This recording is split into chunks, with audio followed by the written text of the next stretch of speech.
So yun guys, napalitan na natin, ano? So advantage ng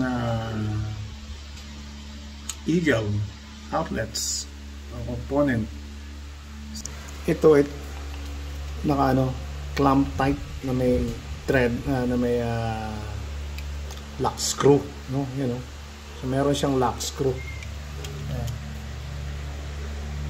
So secure yung yung wires mo diyan.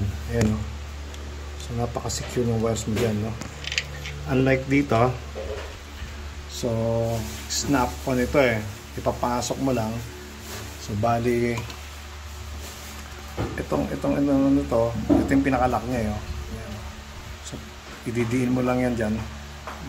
Mag-ano na yan, mag-i-insert niya yung and marirelease mo na yung unlike dito naka-screw yan. So talagang secure. Dito kasi pwede kasing mag-loose yan kasi spring loaded lang naman to. So pwede siyang mag-loose. So yun yung isa sa mga dahilan kung bakit siya nag-arcing. And then at the same time, ito talaga wala, nasunog grabe. Okay. Sunog talaga. So ito na ngayon siya guys, palitan na natin. So install na lang natin and then testing. Okay. So yun ang gagawin natin yun guys. Saan ba yun? Wala na yung screw. So hindi ata abot may clear na. Okay. Ito pala yung niya. Isa kanina nakakabit. Medyo malalim yung medyo malalim tong utility box na pagkakalagay okay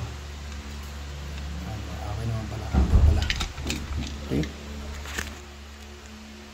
Hindi malalaman natin yung kung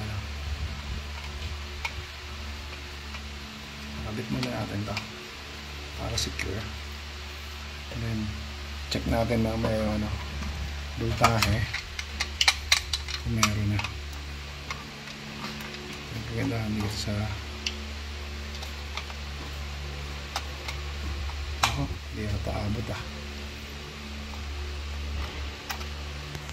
hindi nga